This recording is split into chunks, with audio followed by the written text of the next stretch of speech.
Le Mississippi, été 1846.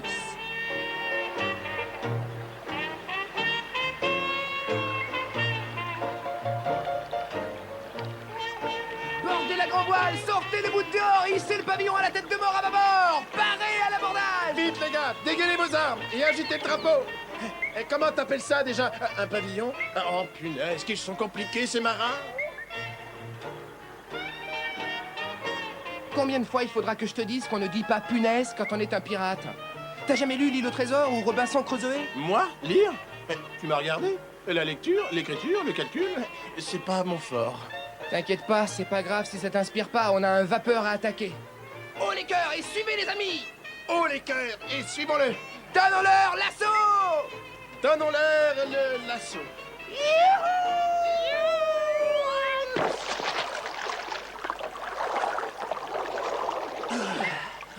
Oh, Tom, ça va, j'en ai assez de faire le pirate. Il y a des tas de jeux plus faciles.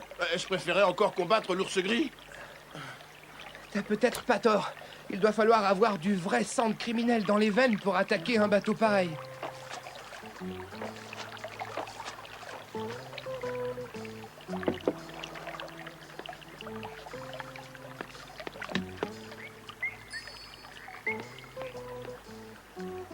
À la place de pirate, on n'a qu'à faire bandit de grand chemin.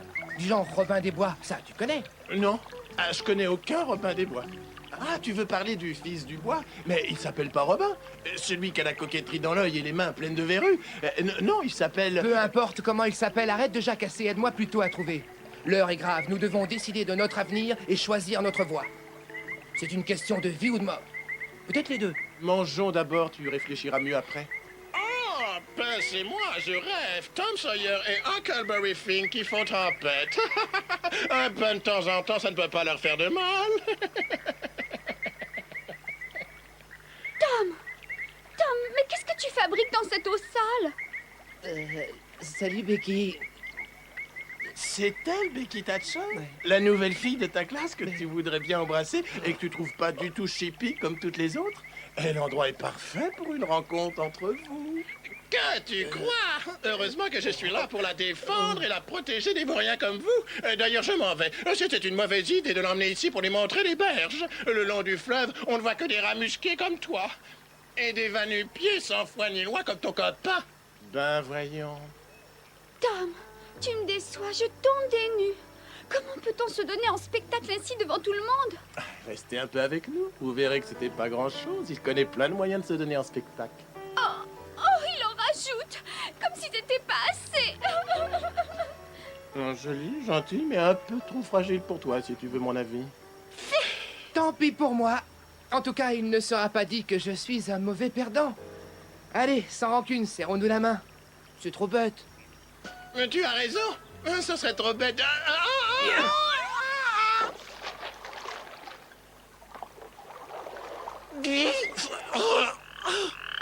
Bien joué. Quand ta tante police saura ce qui s'est passé, tu peux être sûr que t'es bon pour le fouet.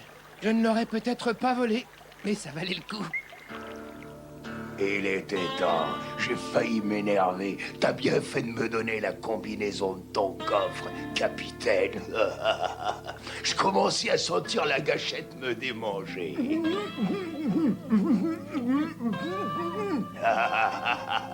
Bien le bonjour chez vous.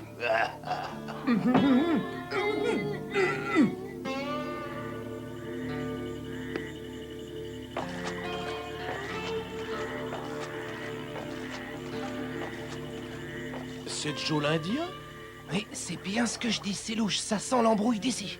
Tu pourrais m'expliquer pourquoi ce sacré bon à rien se fait la malle comme un voleur dans son petit canoë, avec l'air d'avoir quelque chose sur la conscience, et en plus de la cagoule? Tu sais, moi, j'ai pas inventé le fil à couper le beurre, c'est pas compliqué. Ce que je t'en dis, c'est ce que je vois, c'est tout. Allons-y, suivons-le.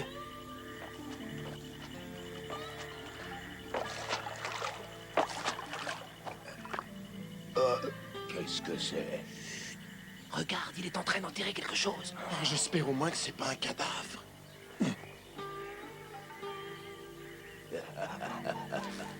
Oui, parfait.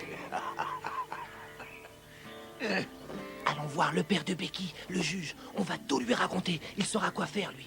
Ouais, t'as raison, t'as une bonne idée.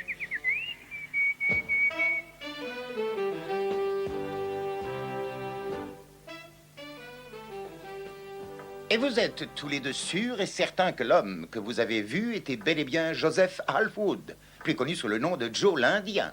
Oui, monsieur le juge Thatcher. Il n'y en a plus d'un qui aurait hésité, sinon renoncé à prendre le risque de récupérer la pièce à conviction. Toutes mes félicitations, monsieur Sawyer. Merci, monsieur. Toutes mes félicitations à vous aussi, monsieur Finn. Monsieur Finn? Huck, arrête. Tu vois bien qu'il cherche un certain monsieur Finn. Ah oui, toi, Huckleberry Finn. Monsieur Finn. Quoi, moi? Ah non, tu plaisantes. Personne ne m'a jamais appelé monsieur Finn. Même mon père, personne lui dit monsieur. Laissez-moi vous appeler monsieur Finn et vous serrer chaleureusement la main. Sachez que vous êtes un citoyen respecté. Cette main a eu la joie de serrer la pince de l'éminent juge Thatcher. Je ne la laverai plus jamais. Papa, j'ai tout entendu. J'ai pas pu m'en empêcher. Je voulais savoir ce qui les amenait. Oh, Tom, je suis tellement admirative. Punaise, c'est vrai? Quel vocabulaire! Tu pourrais pas trouver autre chose? Je suis prête à parier que même pour une bise sur la joue, tout ce que tu auras encore à dire, c'est punaise. Je me trompe? À ton avis, qu'est-ce que tu crois que tu dirais? Comment veux-tu que je le sache tant que tu ne l'as pas fait? Bon, d'accord. On va bien voir. Qu'est-ce que tu dis maintenant? Waouh, punaise! Huck, toi aussi, tu as été merveilleux. Pas de bise. Une bonne poignée de main, bien franche, fera parfaitement l'affaire. Voilà comment on fait avec les filles qui veulent vous embrasser. Prends-en de la graine.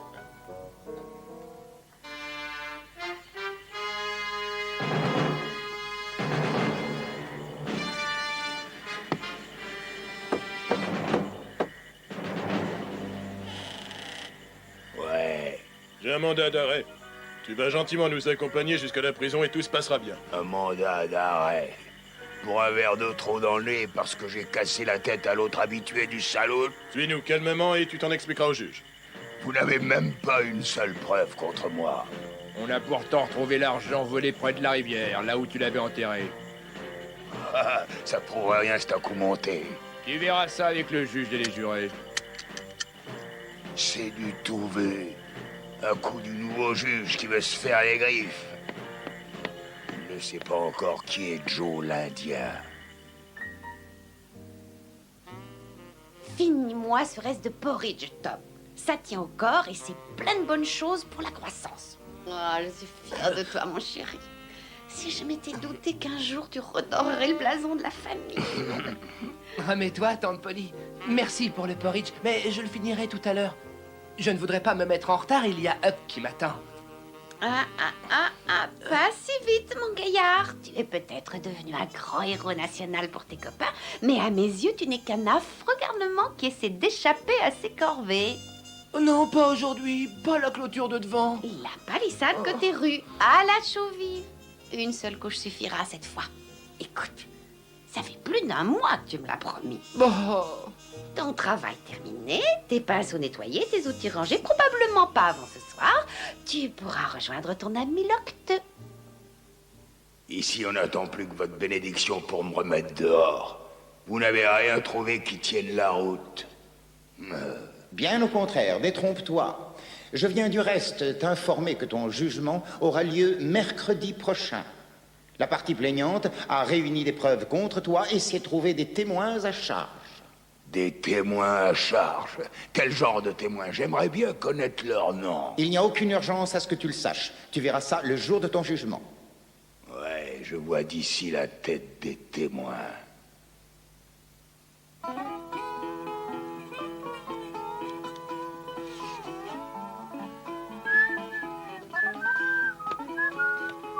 salut Ben. Excuse, je t'avais pas vu venir. C'est tellement épatant ce que je fais. C'est du boulot. Ça dépend comment on voit les choses. C'est pas du boulot? Peut-être ben que oui, peut-être ben que non. Tout ce que je sais, c'est que c'est aux petits oignons pour moi. Tu veux me faire croire que t'aimes passer le badigeon? Que j'aime ça? J'adore. Je vois pas pourquoi je ferais mine de détester. C'est pas tous les jours qu'on a l'occasion de blanchir une palissade à la chaux.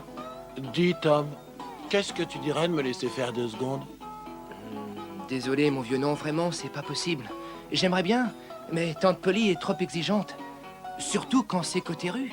Tout le monde va le voir. Il faut que ce soit parfait. Je ferais ça bien, je te promets. Si c'était derrière la maison, ça lui serait égal. Et à moi aussi. Seulement, c'est devant. Ah, désolé. Non, vraiment. Si tu me laisses un peu le pinceau, je te donne l'hameçon rouillé. Un hameçon et des asticots. Eddie, y a pas le feu. Redonne-moi un petit coup de pinceau en haut à droite. Plus haut. Là, c'est ça. Tu te défends comme un chef.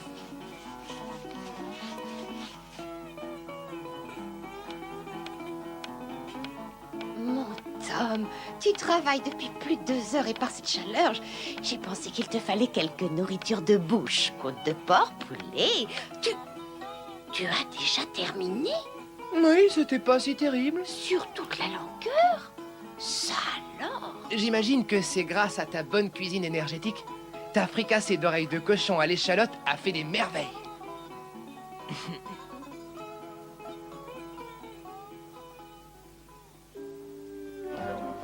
Je demande le silence à l'audience. En 25 ans de métier, je me suis jamais laissé prendre. Et je vais pas me laisser faire. Ces 2 misérables gamins sont manipulés. Je te préviens, j'aurai ta peau, Tom Sawyer. La tienne aussi, Huckleberry Finn. Et on pourra toujours essayer de me mettre la main dessus. Et j'ai plus d'1 tour dans mon sac. Ça y est, il s'est échappé. Soyons courageux. Est-ce que nous sommes des poules mouillées? Non. Sommes-nous des mauviettes en péril? Non. Est-ce que nous avons peur d'un rat musqué comme Joe? Oui. Nous sommes tout à fait conscients que Joe l'Indien est un dangereux malfaiteur. Comment se fait-il qu'il ne soit pas derrière les barreaux d'une prison, les fers aux pieds, les menottes aux poignets, au lieu de se promener dans la nature et de menacer mon pauvre Tom et son ami Huckleberry? Je tiens personnellement à vous informer que le sergent Evans, ici présent, ainsi que ses collègues, sont chargés de la protection rapprochée des enfants. Et je vous garantis qu'aucun mal ne leur sera fait. Oh, c'est trop gentil à vous, monsieur le juge. Je vous remercie infiniment. Ma fille m'a dit que votre instituteur prévoyait d'emmener cet après-midi tous les élèves de la classe en excursion du côté des grottes de la rivière. J'espère que cela vous changera les idées. La période de Noël, c'est le seul moment que j'aime à l'école. Attendez, je ne comprends pas. L'école est fermée à Noël. Justement, c'est pour ça que je l'aime à Noël. Ne traînez pas, dépêchez. Avancez, avancez, les enfants. Une fois dans la capitale centrale, Wilbur Maferson nous fera l'honneur d'un exposé détaillé sur l'histoire et la géologie de la grotte. Souhaites-tu, je vous trouvez pas? Il va encore falloir se payer les singeries de Monsieur Wilbur. Il mérite des coups de pied là où je pense. Oh Tom, oh, je ne peux pas m'empêcher de penser à lui. C'est plus fort que moi, j'ai la frousse. Je ne peux pas garder ça pour moi. Je ne peux pas. Tout va bien, Huck. Allez, calme-toi et dis-moi ce qui te tracasse au sujet de Joe l'Indien. Arrête, ne te moque pas de moi. Tu vois pas que je suis stressé au dernier degré? Monsieur Webster va me tirer les oreilles. Je ne peux pas rester ici. Je dois suivre le groupe. Viens avec moi. Personne ne te remarquera. Il fait trop noir. Oh, il paraît que c'est dans le noir que je suis le plus séduisant.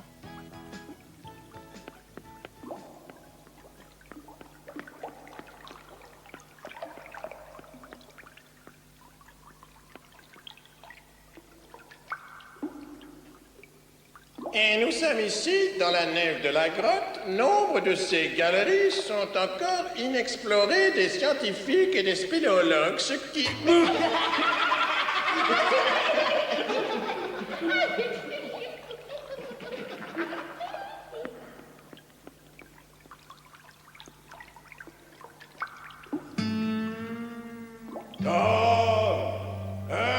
Tu entends ce que j'entends? Mauvais signe. Un fantôme qui nous appelle d'outre-tombe. Oh. Ouais. Oh, non, j'ai rien du tout. Tom! Je sais que vous êtes par là! Tom! À la bonne heure, vous voilà tous les deux. Les autres m'ont dit que je vous trouverai par ici. Juge Thatcher. Rien n'est pas sûr. Les fantômes ont plus d'un tour dans leur gibecière. Demande-lui d'abord de te montrer sa carte d'identité. Je t'assure que c'est moi, Huck. J'ai de mauvaises nouvelles à vous apprendre. C'est pour vous mettre au courant que je suis... Enfin, je suis désolé. Des nouvelles? Mauvaise? De mauvaises nouvelles? Joe, l'Indien, est encore dans l'état du Mississippi. Sa présence non loin d'ici a été signalée à la police. On lui a tendu un piège, certes, mais il l'a déjoué.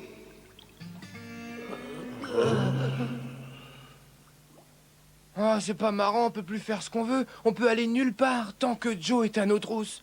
Obligé de rester sous la protection des adultes. J'ai l'impression qu'on va rester toute notre vie comme des vieux à se tourner les pouces sur cette marche. Pas très agréable. C'est sûr que pour le moment, on s'amuse pas des masses. Non. Dans ce cas, il est grand temps de trouver le bon moyen de mourir. Mourir? Nous? Chut! Viens à l'intérieur. C'est plus sûr. Tante Polly n'est pas là. Tu veux qu'on meure? Le but de l'opération, c'est de leur faire croire qu'on est mort. Bien que ce soit faux. Et comment veux-tu qu'on soit mort si on est encore en vie? En faisant semblant d'aller mouiller notre fil dans l'eau. Tu mets un bateau de marchandises par là-dessus, il heurte le canoë et on coule. Bah! Ouais, continue. On disparaîtra alors corps et âme. Ils ne retrouveront que des bouts de bois et quelques vêtements qui flotteront sur l'eau. Et on aura droit au grand jeu avec un enterrement?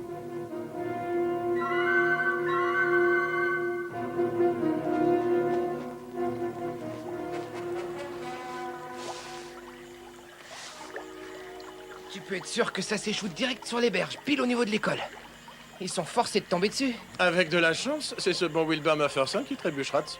Le tour est joué. On rajoute quelques vêtements.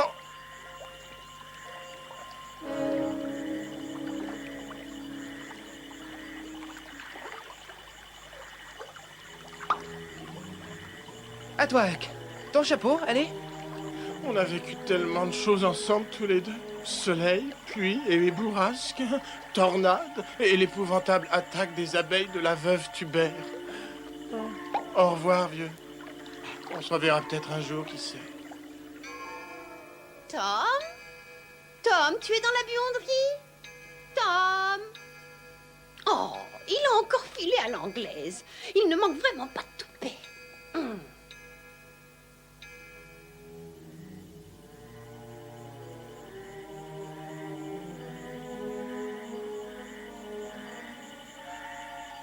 Le chapeau est là, c'est celui de Tom. Tom! Oh, oh.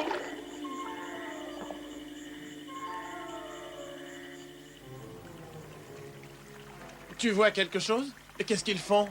Je te dis que ça, il y a un peuple, tu le vois pas? Je vois même la tante Polly qui fouille les berges comme un chien de chasse. Chaque centimètre est passé au peigne fin.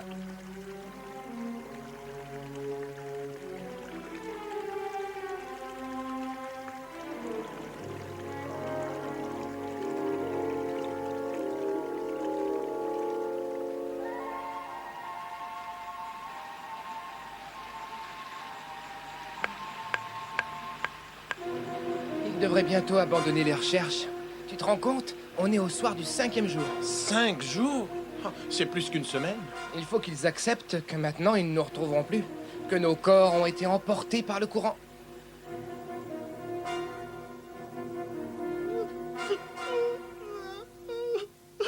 Tom Sawyer, que Dieu ait son âme, et Huckleberry Finn, où qu'il repose. Il y aura toujours ceux qui diront que l'un de ces garçons, Huckleberry Flynn, n'était rien qu'un fainéant, un tir au flanc. Finn! Je vous demande pardon. Le tir au flanc, le fainéant, s'appelle Huckleberry Finn et non Flynn. Ayez au moins la décence de prononcer le nom du pauvre diable correctement. Oh, naturellement, je vous demande pardon. Il y en aura toujours pour dire que l'un de ces jeunes garçons, Huckleberry Finn, n'était qu'un fainéant, un affreux tir au flanc. Oui, comme ça convient mieux. Un bon à rien, un terrible paresseux sans toit ni loi.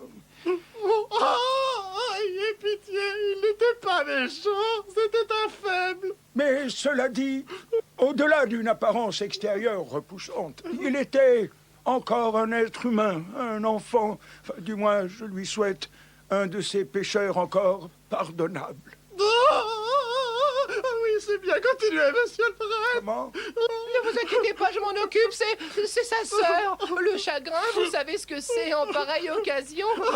Ma pauvre fille, oh, tu as vu dans quel état tu te mets. Oh là là. La prochaine fois, tu resteras à la maison, à moins que ça soit toi qu'on enterre.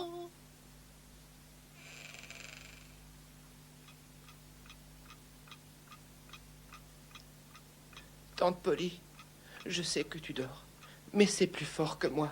Il fallait que je te voie, que je te dise au revoir. Je t'aime fort, tu sais. Je ne te remercierai jamais assez à mon goût pour tout ce que tu as fait pour moi. Ne m'en veux pas de la peine que je te cause. J'aimerais tant que tu saches que je suis encore en vie, mais c'est pas possible. Le seul moyen que j'ai trouvé d'empêcher Joe l'Indien de nous tuer, c'est de faire semblant d'être mort et de m'en aller. Au revoir, ma tante. Adieu.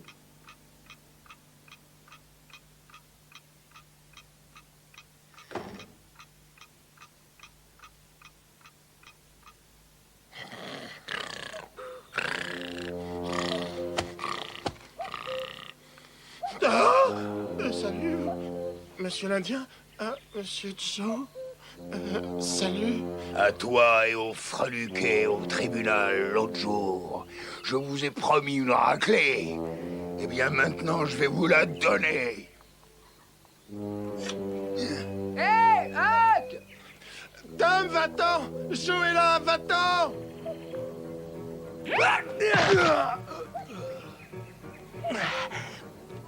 Phil, restez pas là!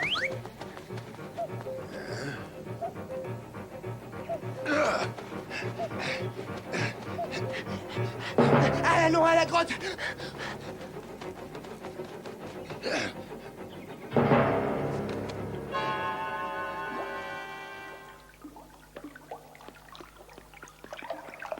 C'est lui, je l'entends, le voilà. Cachons-nous derrière cette paroi.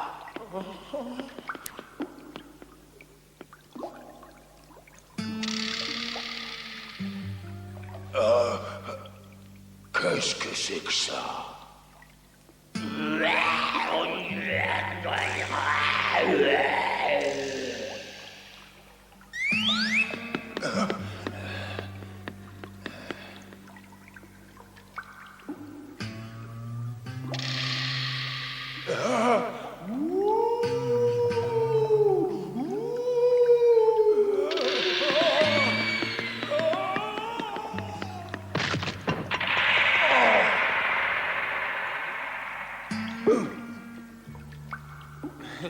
Eh, c'est pas un vrai dur. Attends, je plaisantais, monsieur Joe, je plaisantais. Sortons-le d'ici avant qu'il ouvre un œil.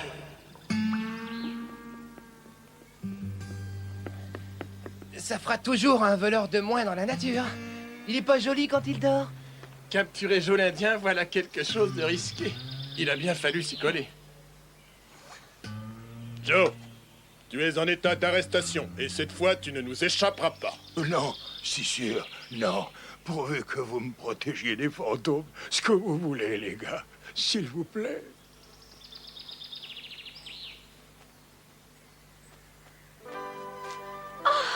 Quel courage! Si vous saviez comme je vous admire tous les deux! Vraiment, Becky? Punaise. Pas devant tout le monde. Mais, tante Polly, comment as-tu su que nous étions dans la grotte? Nous vous avons suivis. Tout du long? Pardi, tu as oublié que les vieilles dames ont le sommeil léger. J'ai apporté quelques-unes de mes spécialités. Si vous voulez bien vous approcher, c'est avec plaisir que je vous servirai. Tom Huck, quant à moi, j'ai la joie de vous annoncer que les élus de cette ville ont décidé de vous accorder une coquette récompense en signe de remerciement pour avoir ramené l'ordre et la paix dans notre petite communauté. J'ai une question à poser. Je t'écoute. Est-ce qu'une coquette récompense, c'est plus de 50 centimes? Attendez-moi, attendez-moi. J'ai préparé un discours.